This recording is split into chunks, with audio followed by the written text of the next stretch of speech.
Okay, so I think it's 11 o'clock. It's a good time to start, maybe. Thank you, everyone, for coming. I'll do a quick introduction. My name is Siim Kinnas. I'm the head of technology transfer here at Enterprise Estonia, the innovation agency of Estonia. And I'm terribly glad to present or do the introduction to this quick webinar.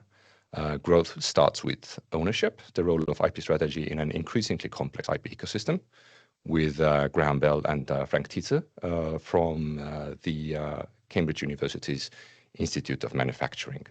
And they will be talking about basically where's the money? Because the question around IP should not be whether or not anything is patentable or copyrightable. It should be how this makes business sense and how do we actually get to a point where intellectual property becomes an asset rather than something to ogle about from time to time. But without any further ado, this introduction, I forgot to mention that this is an introduction also to our IP strategy workshop, which is open. The link to that will be shown later. So if you want to know more about IP strategy and how you can use that in your own company for the company's benefit, then stick around or go straight to Enterprise Estonia's website, look for Intellektuaalomandi strateegia practicum and register. But Frank and Graham, the floor now is yours. Thank you very much. Good morning, everybody. It's a pleasure to be with you. My name's Graham Bell. I am an industrial associate with the Institute for Manufacturing, particularly the IfM Engage, which is the knowledge transfer part of the Institute for Manufacturing. And I'm joined this morning with my colleague, Frank. Frank, do you want to say hello? So very pleased to meet you all. My name is Frank Tietze. I'm the professor of innovation engineering at the Department of Engineering. And I think that's what makes us a bit unique. So we work with IP since 20 plus years.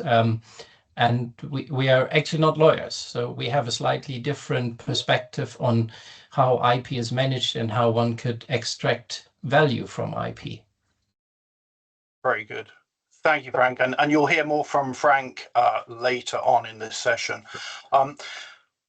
We're going to talk about IP strategy, particularly the role of IP strategy in what we call an increasingly complex IP ecosystem. This is a very short session this morning. It's a summary of a session that we run as executive training courses over 1 or 2 day sessions. So this is very much an introduction session. You have our bios. We won't go through that today. They're in the presentation. You'll get the presentation at the end of this session. Likewise, the disclaimer here. But as Frank has already said, we're looking at IP through the lens of innovation management. So this is not a legal course. We're not patent attorneys. We're not lawyers. We're innovation management. Myself, I'm an innovation strategy consultant by background. So let's dive straight in. IP strategy. As a bit of context then, so back in 2021, 2022, the IfM was engaged by the European Commission to develop a report on the interplay of intellectual property and open innovation, particularly with a focus for SMEs, but actually we interviewed SMEs, smaller companies, academics, larger corporates, and organizations around the world, not just in Europe. Unfortunately, at the height of the COVID pandemic, but nonetheless a fascinating piece of research for us. And 4 items here that really inform, I think, our practice going forwards. Challenges that are faced by organizations when dealing with intangible assets. And a note here, we talk about IP and the slides say IP a lot, but actually we're more broadly talking about intangible assets. So both the hard IP forms of patents and trademarks, registrable IP, but also softer IP that we will talk more of later. In summary, the challenges that we saw were all listed here. Organizations rarely think strategically about IP. And again, we'll come back to the actual definition of what we believe strategically means shortly. But broadly, that means proactively with a forward-looking time horizon, so short, medium, long-term planning for IP, looking ahead. The second challenge that organizations face is that many find it difficult to articulate the IP that they own, particularly background IP, so IP that is already in existence, and again, particularly those softer forms of IP, the know-how, the knowledge, the data. And this has a direct impact on the third challenge, particularly for SMEs when engaged with open innovation, which means collaboration and partnering with other companies. SMEs noted that they lack the negotiation skills, particularly in close to market activities, lack the ability to identify, manage, and therefore contract around those IP. And what that ultimately leads to, the fourth challenge, is SMEs facing pressure, facing challenges when they try to partner with particularly larger organizations. The report made also a number of policy recommendations to the European Commission, and it's great that Sim and his team at Enterprise Estonia have I think picked up on many of the challenges that are identified here and many of the recommendations that we made. And in particular, we did recommend increased provision of expert support around IP in general, but also around IP strategy in particular, to help organizations think more strategically, think more proactively around their IP. There's some of the interview responses here. I won't go through all of these today, but picking up on some of these, we saw that a lot of companies were saying support around know-how, support around trade secrets was lacking. The ability to share soft forms of IP, to capture the value of soft IP, and really that having patents alone were not sufficient, and that really a complete package of IP was necessary when organizations came to collaborate with one another, or really came to demonstrate the value of the IP that they have. As an aside, we sometimes use this metaphor in our teaching, in our executive training courses on IP, that IP rights is like a door to a house. You can build a house, but if there isn't a door on it, you can't control who has access to the house. If you put a door on a house, you can make a decision over the access, over the usage of that property. You can decide to leave the door open and let anybody have access. You can decide to put a lock on that door and only have your own family have access to that. Or you could take a kind of Airbnb model and have people to pay for timely access to that property. But as a metaphor, that draws out two key thoughts that we really are learning points around IP that we'd like to emphasize, and links to Sim's title of this whole session about growth through ownership. So the first 2 points I'd like people to take away is ownership and usage. They are separate dimensions to IP, but they are critical aspects, critical dimensions for thinking about the strategy of your organization. Ownership means knowing what you have, protecting it in a suitable fashion, and managing it. Usage means actually doing something with it. If you're not exploiting the IP either internally or externally, you're not creating value from it. So the two dimensions that we'll come back to later in the session. I talked about an increasingly complex ecosystem. And I think since that report for the European Commission in 2022, we've seen a trend in the IP landscape, really a shift away from what we would call hard IP, patents in particular, towards softer forms of IP, data in particular, data and know-how and algorithms.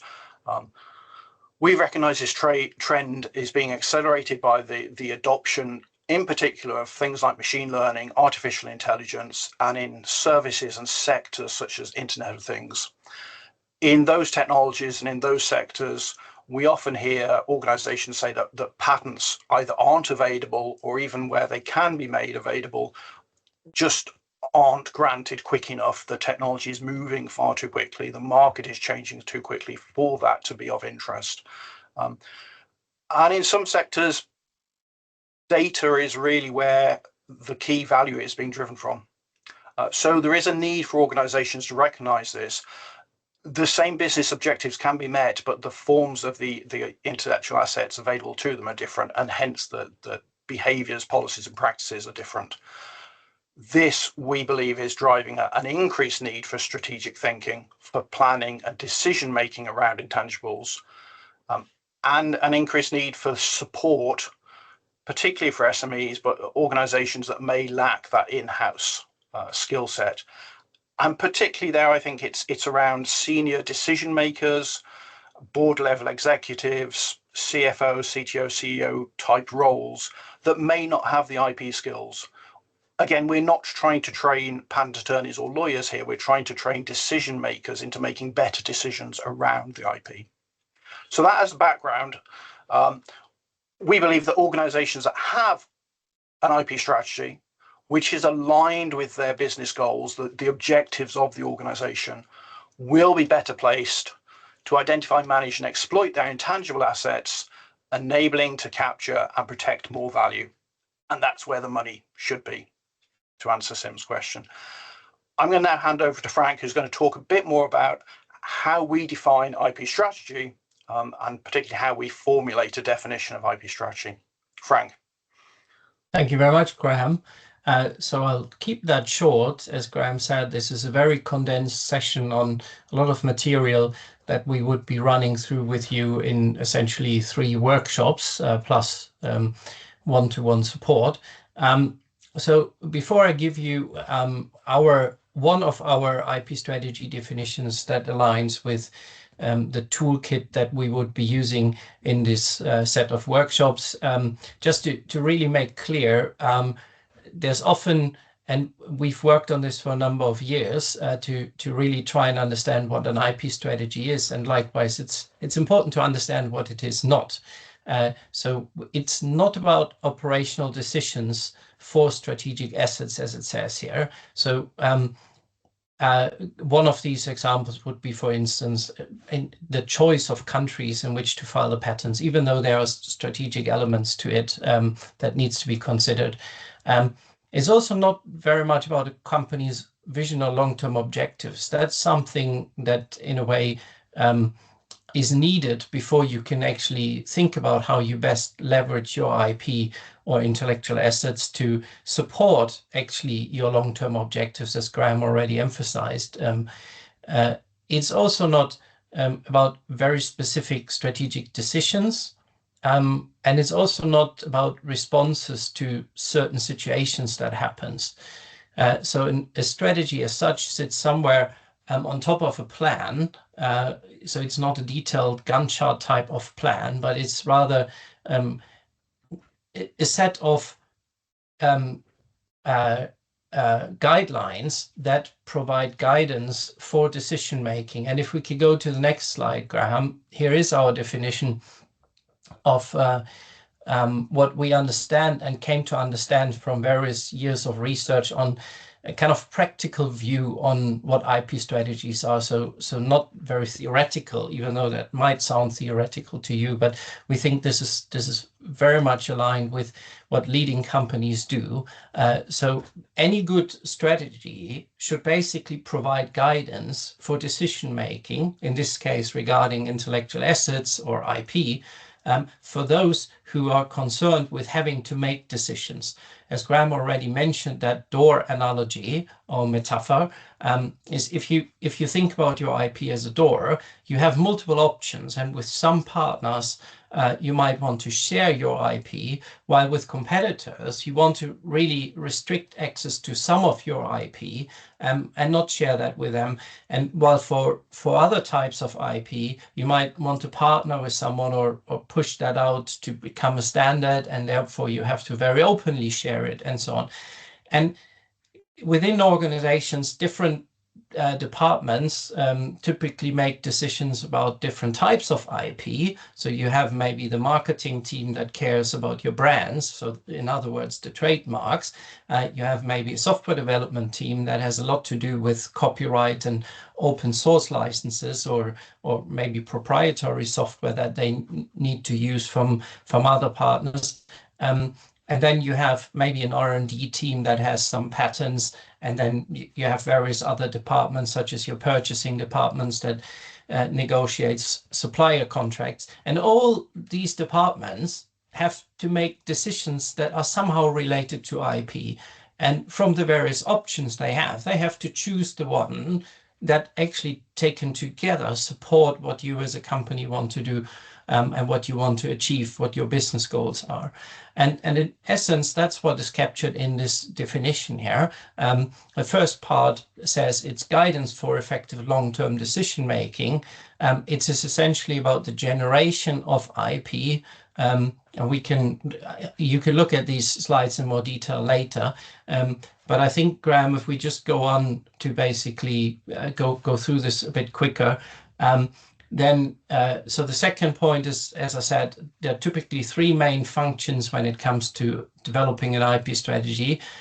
3 or 4, it depends a bit how you divide that. It's about building IP and understanding what you actually already have, the ownership side, and then you have to make regular decisions on kind of which of that to keep and keep protecting, and maybe some patents at some point you don't need them anymore, so you don't need to pay renewal fees, etc.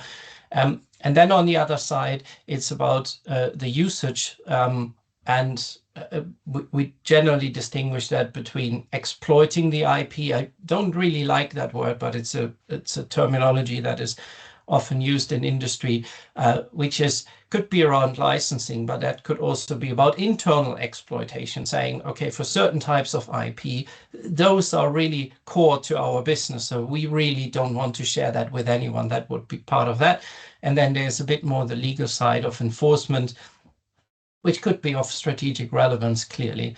If we go to the next slide, as Graham already said, we're looking at all kinds of IP, and that's what I think is quite different here also by the toolkit that we will be using. It's really unbiased and independent of any particular type of IP. I mean, to be honest, we're coming out of the engineering department and we probably know most about patents, but really the nature of the tool and what we want through this process of these multiple workshops is for you to understand how to use the toolkit that we'll introduce in a few moments, so that you can go on and are enabled and empowered to really use it yourself. And the tool as such will give you lots of flexibility, and that's what one of the learnings that Graham was referring to in the European Commission study that we did, is that often there's support out there from patent attorneys, and clearly patent attorneys have an interest of selling patents to companies, right? That's not what our tool does. It actually gets you to reflect on the different types of IP or intellectual assets that you have, the different types of intellectual property rights that you might want to build, and eventually you might want some patents, but there's also this timing element. Maybe you don't need patents now, maybe you only need them in a few years, so you don't need to spend money now, etc. So the tool as such covers kind of, has room and opens up conversations and to reflect on the different types of IP that you need. And here are a few examples. Let's go on, Graham, to the next slide.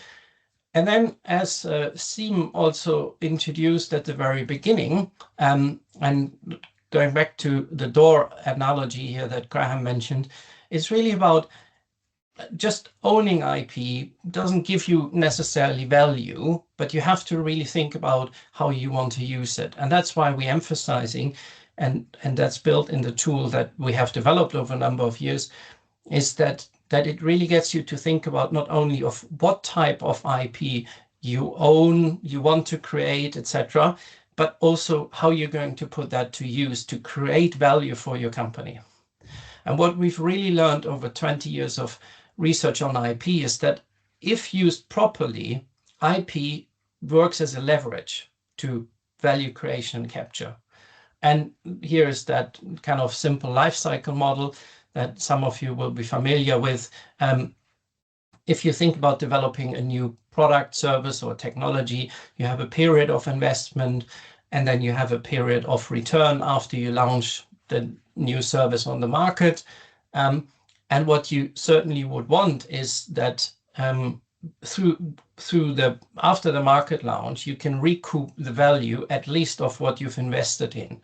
And the point here is that if you really manage your IP well, and if not strategically, you can actually maximize that income. You can shorten and reduce your investment period, and you can kind of maximize value. That's in a way how IP often works as leverage if properly understood how to do that. And that's what our tool kind of has built into it, that it guides that kind of thinking and helps you through this thinking to hopefully derive value and growth from the IP that you own or that you would want to develop. And it's really important, as Graham again mentioned, to distinguish between ownership and usage, because only if you know what you own, that puts you in a very powerful situation to then make decisions of how you want to use that. And that distinction between ownership and usage is again built into that tool.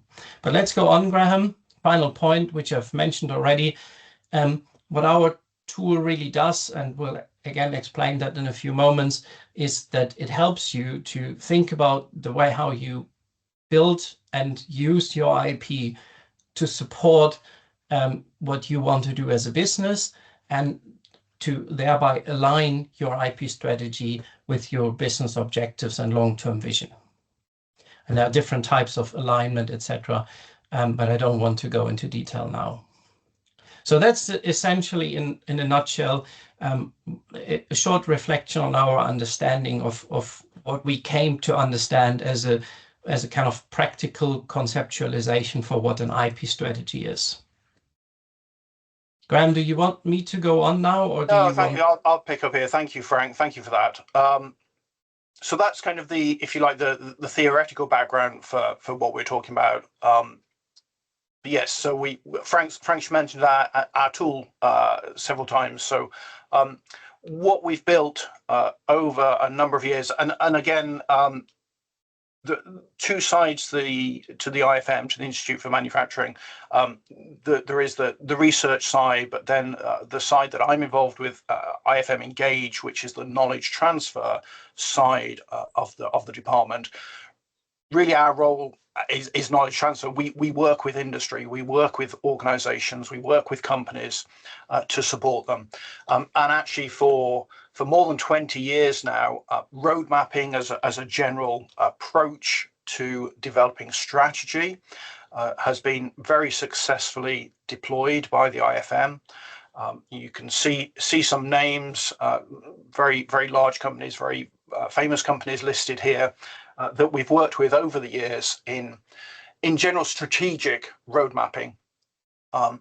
What we've built more recently is a version of the road mapping tool, if you like, that focuses on IP strategy. And what does that look like? Here's a very real example, an IP road mapping case study of a workshop, an IP strategy development workshop run for marine government agencies in Singapore, alongside the Intellectual Property Office of Singapore. So typically how our workshops work is getting people together within the organization to either in a digital platform or with post-it notes on a template on the wall, very classical way of management consulting working, through this process. So our tool that we call it is very much a process-based approach to developing IP strategy. It's a road mapping process-based approach, which broadly means we work through different levels within the system across a time horizon. And time is very important. And again, I talked earlier about having a short, medium, or long-term view of the organization. And you'll know from your own organizations that the environment in which you operate is not static. There will be changes either in the business environment, the market, or the technologies that you're working with that require some kind of response. So those points in time, be they short, medium, or long term, help us understand why we need to act. So there'll be a set of business objectives, goals for the organization, and then external environmental changes. That means that is a dynamic process. So we start the process by asking why do we need to act? What is the business trying to achieve? What are the goals of the business?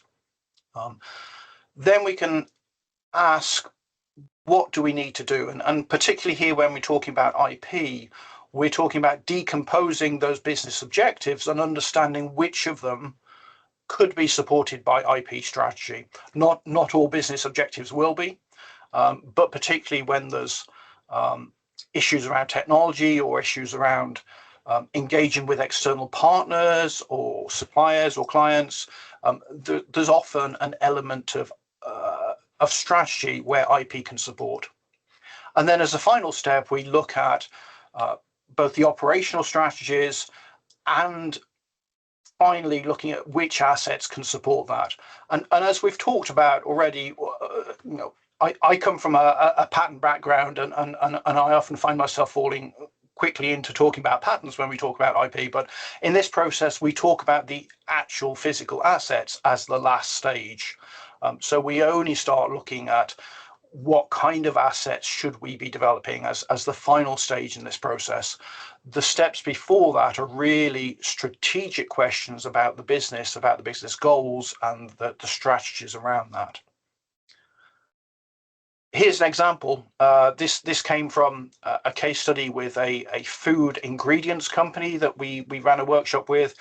One of their stated business objectives in a medium term was developing new protein structures that over time will allow them to address a wider range of meal types, hence offering solutions to a wider group beyond traditional vegan vegetarian offerings. So that was a stated business goal from the organization. Breaking that down, we can see developing implies perhaps some kind of R&D if they have those internal capabilities, or it may mean joint venture. Does that mean working with a university or another supplier? Could that technology be accessed from licensing that IP from outside the organization? If it is internal R&D, that could be protected, it could be patented. But if it's to do with process technology, it could be kept trade secret rather than patenting. So again, there are implications there for the types of IP. Over time means there's a time horizon. There's some more unpicking to be done there. Is that short, medium, or long term? Offering solutions perhaps identifies an overall business objective. Is this about revenue generation through increased sales? And actually, beyond traditional, does that mean some kind of innovation leadership, suggesting a value proposition that this organization is offering to their customers? Innovation leadership obviously then feeds back into internal R&D, and there's perhaps a virtuous circle here of internal R&D protecting those assets, exploiting them in the market, and returning some of that revenue to further R&D. That's just one very simple example of how we unpick a business objective and start to identify the IP elements. This is one example of the IfM's IP road mapping template. I won't go into too much detail, but here you see the layers starting at the top, layer 1 with the strategic landscape. So here the business objectives, where in a workshop environment, we would start populating those business objectives that the organization identifies. And at this stage, they're just very generic objectives for the organization in those time frames. From that, we pick those objectives that could be supported in some way. Here, for example, a new product launch in a new market. So there may be a requirement for ensuring compliance or ensuring freedom to operate. That then in turn may suggest developing some own IP to ensure some, be that cross-licensing opportunity or some IP portfolio of its own. It may also suggest some partnering activities, perhaps with the university or in licensing again. All of these kind of elements then allow us to populate for each of those business objectives elements within these layers.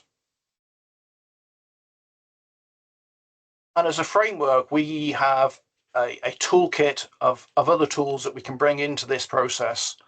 The 4 that I've listed here are 4 tools that are very typically brought into IP strategy formulation. So on the left, we have IP ecosystem mapping.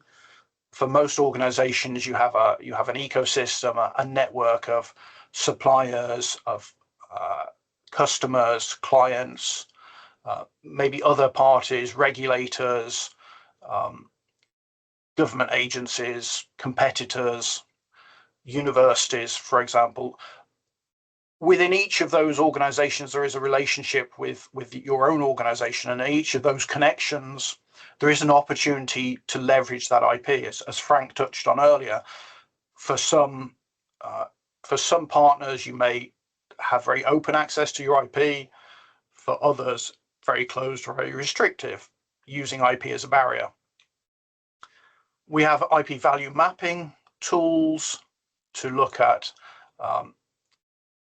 to allow organizations to map core, non-core, formal, informal, registered IP and really understand the spectrum of the assets that they own.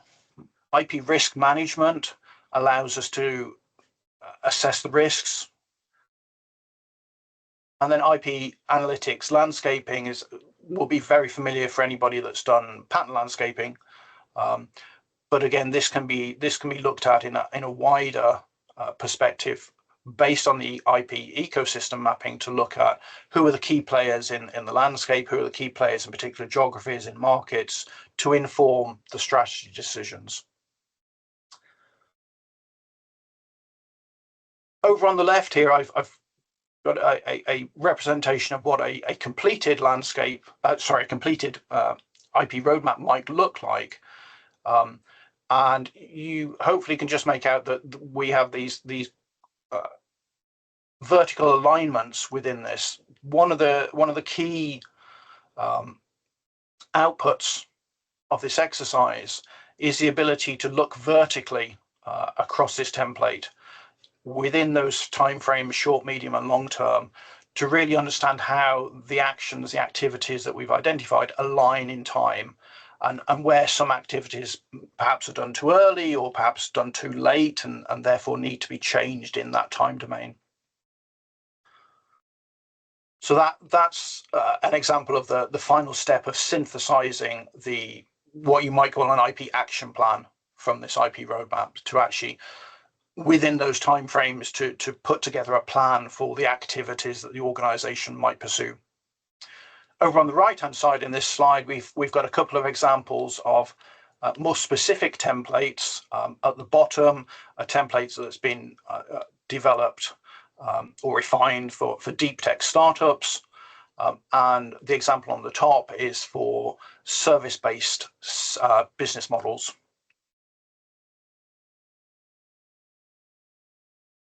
And I'll finish with a couple of case studies. The first case study was a UK startup company called Tribosonics, actually more of a scale-up company than a startup company. What was interesting in this case, Tribosonics were very much a product-based IoT company that were selling physical products, but were looking at transforming their business model to become more a service-based technology company, and wanted to understand what that change in business model would imply for how they looked at their own IP and the IP of the partners that they engaged with in their ecosystem. There's a link there at the bottom if you want to read the full case study. And I think this is my final slide. Similarly, we've run this workshop with startups within the Cambridge ecosystem. So this is an example of running the workshop to help a couple of very young startups coming out of Cambridge University as part of an activity run by the Bradfield Centre, which is based in the Cambridge Science Park here in the UK, helping two companies again think about their IP strategy, particularly as they're looking towards next stages of fundraising. And one of the things we're often trying to emphasize, particularly with startups or smaller companies, is how having an IP strategy allows them to present their IP in quite a compelling way and a structured way. So when you're talking to investors, when you're fundraising, actually to have a story, to have a narrative around the IP and a forward-looking plan for that can add a lot of value to the organization beyond just saying, well, we have a patent. Actually to say, well, we have a complete view of the IP that we have a plan going forward on how to build that, and we understand how the IP is going to support the business, to support the revenue streams that we're trying to build. On that, I will finish. Thank you for your time. Thank you for listening. And Sim, I don't know if you want to say anything to close or whether we have any questions. Thank you very much for this presentation. I think that this really drove home the point that having a patent is not a strategy, especially in the IP world. So if anyone in this audience would like to know more about how to apply all of this knowledge and sort of all of these tools to their own companies, business plan, we are, as advertised earlier, offering companies now the opportunity to partake in the IP intellectual property strategy road mapping program, which the registration for is now open. So if you scan the QR code on the screens right now with your phone, it will bring you to the registration page of that program. So you can sort of have a and also Birgit has given the link into the chat right now, so you can go and just click on the chat link right if you would like to open it on your window or your computer. But it's open for registration right now, open until June 16th. So there is time to discuss with your C-level. I would like to emphasize that we are expecting sort of inviting not lawyers, but the decision makers, business decision makers of your company to partake in that seminar or workshop. The workshop itself will take will take place in 3 parts, starting September 3rd. It will have the whole summer to identify the IP that you will be working with during those 3 days. But yeah, we managed to keep all of the people who actually, almost all of the people who joined us in the beginning. So I think that we have struck a chord here. So if anyone has a question that they would like to ask or something to sort of get more details on, we do have time for that. So I know Estonians are really shy about this, but sort of either raise your hand or just shout.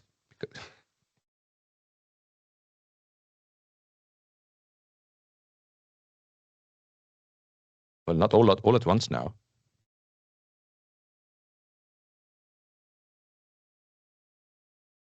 So I do have a question. Sort of, you started with what is not a strategy. So that would indicate that actually sort of identifying what a strategy is and then what it is not is actually quite difficult. So not to put you on the spot here, but sort of in 2 sentences, how would you explain to a person in the C-suite, let's say the COO or the CFO, the reasons why the company should spend the 1,400 euros participation fees for the companies to build this IP strategy? That is putting us on the spot, isn't it? Yeah, no, I am sorry. But thank you for the question. Yeah, and it is always a challenge to describe something by saying what it's not rather than what it is, and that is indicative that IP strategy is either a complicated subject or a misunderstood subject.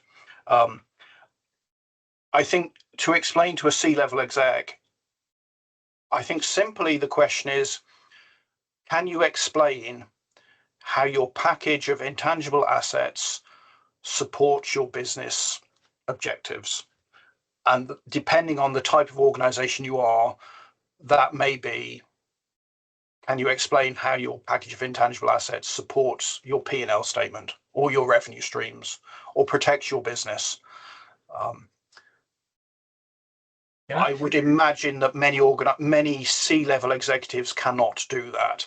And if they can't do that, that means that in their corporate strategy plan, they don't have any IP layer, as we would say it. You know, so they probably have marketing plans, they probably have technology plans, they probably have plans to buy new machinery. You know, if you're a production company, you will have a big piece of machinery in your production line.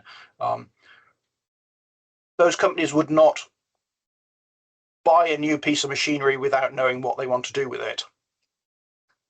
You know, you don't go and buy an industrial robot for production if you don't know how you're going to use it. The same should be true for IP. You shouldn't file a patent if you don't know what you're going to use it for. You shouldn't register a trademark if you don't know what you're going to use it for. So I think it's that challenge of, do you know why you have the IP that you have? And can I add to that? So 2 examples here. So one example is a company that was founded by 2 former Cambridge PhD students, which was ultimately sold to Microsoft for $300+ million. And that company had actually heavily invested in their IP. They had, for instance, bought in a quite expensive, experienced IP manager to put all the IP in place and really think about their IP strategically when they were preparing to sell the company. At that point, they didn't know it would be Microsoft at the end, but and it's of course very difficult to say, but I'm pretty sure that without having really thought strategically about their IP, they would have not been able to generate that valuation of $300 million. It's of course very difficult to say, but I would probably say maybe they would have got 50 million for it, which is of course also still a large number. But that comes down to the point I made about leverage. And if you remember that little life cycle diagram that I showed. So IP can get you much more out of all your physical assets and your products and services than what you have. And to give you a second example, a company came to us and speak to us a little while ago, quite a good service tech company that had worked with various large semiconductor firms. And that company had basically always given away their IP. And at some point they had recognized, because they've always signed contracts with Intel and AMD and the other companies, that they would be owning the IP.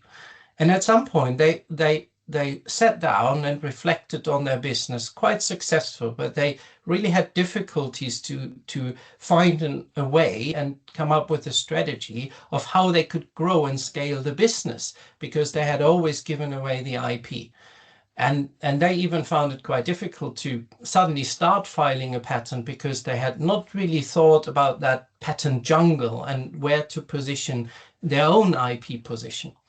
So two examples here, and it's often IP is a tool amongst others for companies that are ambitious, that want to grow, that are innovative, that want to really scale. And at some point, we've heard that also many times, that if you're a small company, IP doesn't matter too much. But if you become successful and you show up on the radar of existing companies, of competitors, then without IP, you could be pretty much lost. And there are various war stories there. For instance, many years ago, a company that some of you might have heard about called Facebook, they got sued for IP infringement when they were preparing for their IPO, because they had not thought and really properly developed an IP portfolio. And then they were in a very vulnerable position when you prepare for an IPO, where you want to maximize your valuation.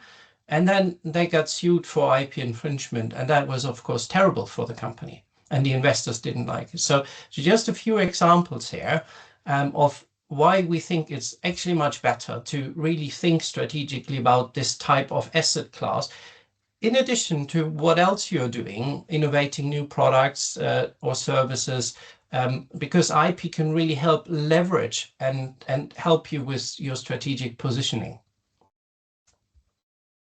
Excellent, thank you. Are there any questions from the participants here? Yes, Kalver, please do.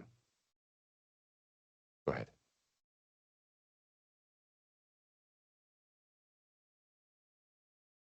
Kalver, yes.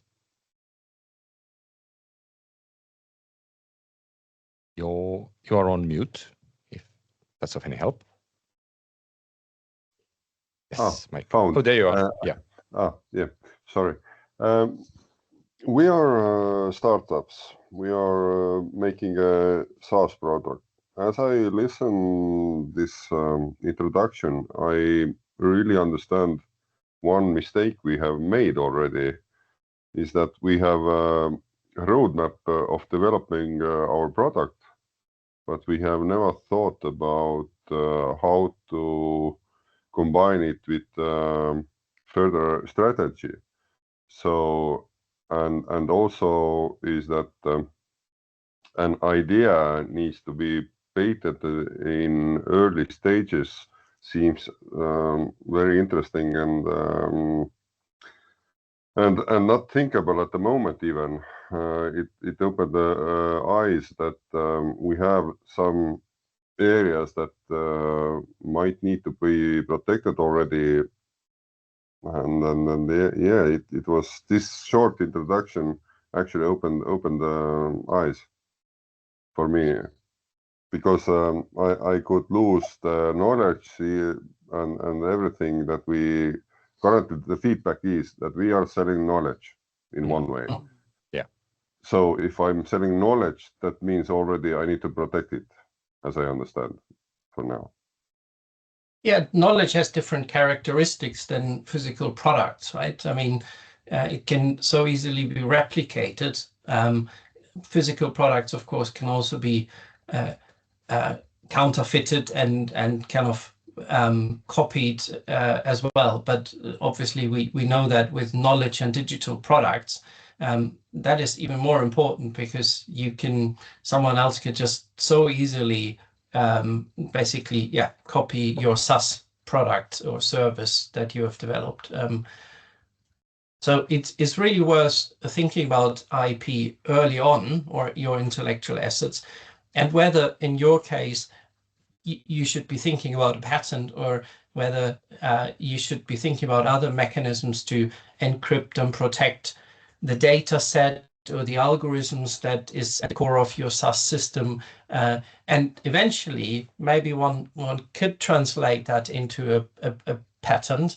And one thing that we didn't emphasize so much, but that we will be discussing in the workshops, is that, as with other areas as well, with IP, it's often about thinking about the different sequence steps that you have to take. So for instance, if you keep something secret, you could eventually turn it into a product, into a patent. But if you've kind of patented or published something, then of course you can't keep it secret anymore because it's out there. So it's very much about thinking about when you take certain actions regarding your intellectual assets, but also in which sequence you take these actions. And those are conversations we would be teasing out if you and others from this audience here would be joining the workshops, where you will be learning how to use this toolkit. But actually also you'll learn now, in your case, Kalva, you said it seems you're using road mapping already, but actually because our method is quite based on the generic road mapping method, you'll as an additional benefit, you get to learn something about how you do road mapping. One additional mark is that I thought, listen again, the idea that needs to be protected seems so obvious to me, but now you open my eyes that that's what seems obvious to me. Maybe the key of needs to be patented, and this makes us protects our goal and our success, let's say so. Because could very well be, because sort of I like to sort of say in my own teachings is that sort of things look obvious in hindsight. We went to the moon before, really, we went to the moon like before we decided that it makes sense to actually put wheels on travel luggage. So yeah, innovation is oftentimes sort of obvious in hindsight. Thank you for the question. That was a good point. Vivian, you have a question. Yes, thank you. I have a question about geographic coverage in terms of patents. So, for example, if you have a manufacturing company that is planning to make the products, say in Asia, but then sell those products, for example, in Europe, when you're thinking about your patent coverage, is it important to file the patents both in Asia and Europe, or is it sufficient to file it only in Europe because that's the market where the products will be sold? Like, how do you kind of think through that geographic aspect? Yes, that is a very good point. So, and this is often a particular issue around patents and in which countries you would apply for a patent out of a patent family member. And there are different ways to go about this. You could consider patenting in countries where the products are being made, so at the source of where they are come to life, where they originate from, if you can enforce it there, or you can protect it in the markets where you are actually also operating and which you want to protect, basically. And these would be conversations we would be having as part of one of the workshops, where we would be discussing about internationalization and what that basically means to the different types of IP, not only patents, and some of which you can protect more formally in countries because that's what the legal systems allow, while others have to find other ways, more operational ways of doing that. And that, again, these types of questions are really good ones, and we would be discussing them with you in the workshops to look at the different options that you have, depending on the different types of IP or intellectual assets that you have that we'll be looking at and how they could be protected.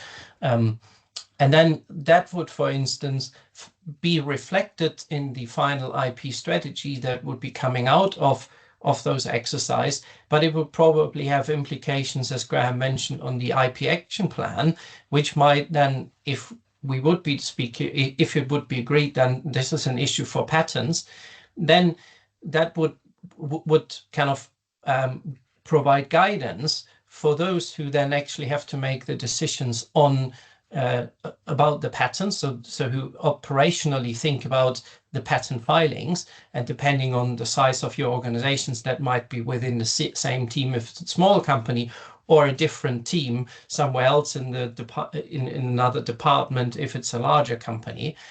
And then they can make decisions based on these kind of considerations that have been made as part of the overall IP strategy. Does that help and answer your question, Vivian? Yes.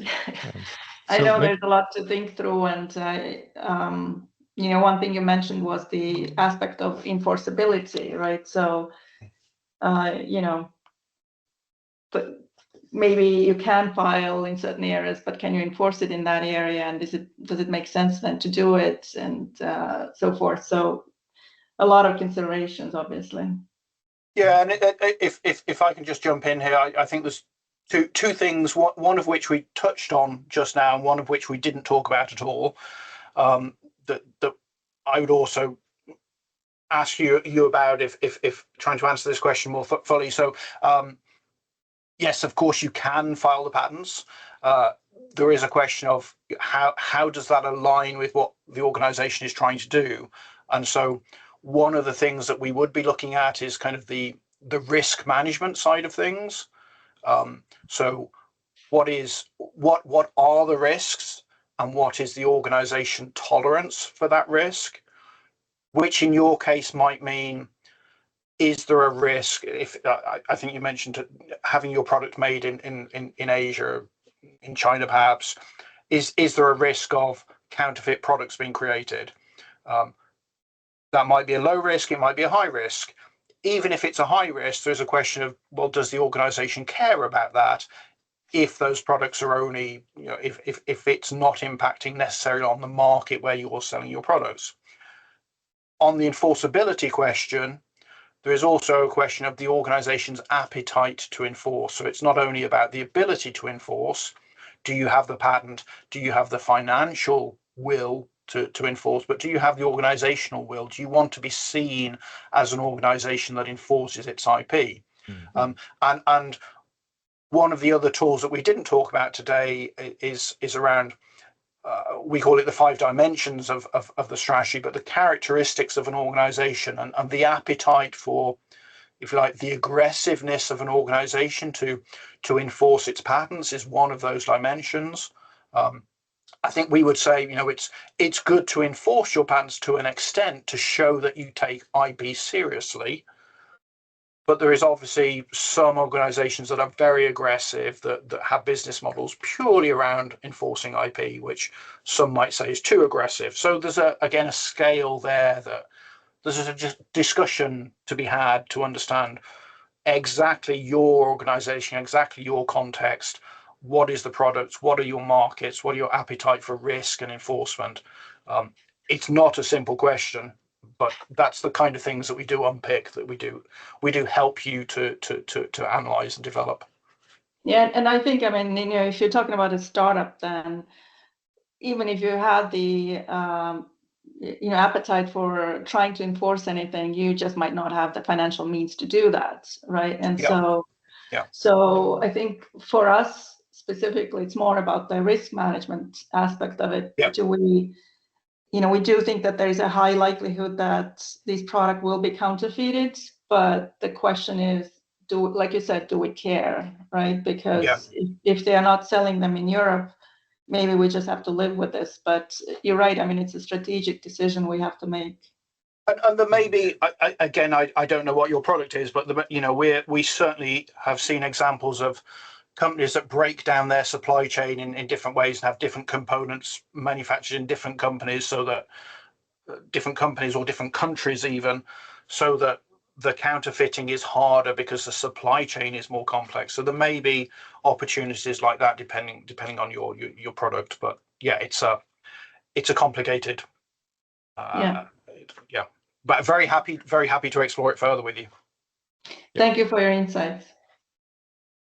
And also sort of to point out, I put this in the comments here, that to sort of discuss these kinds of questions in more detail, we also offer to all Estonian companies up to 5 hours free IP and intangible asset consultations, sort of that anyone can come and sort of have a word with us about these items.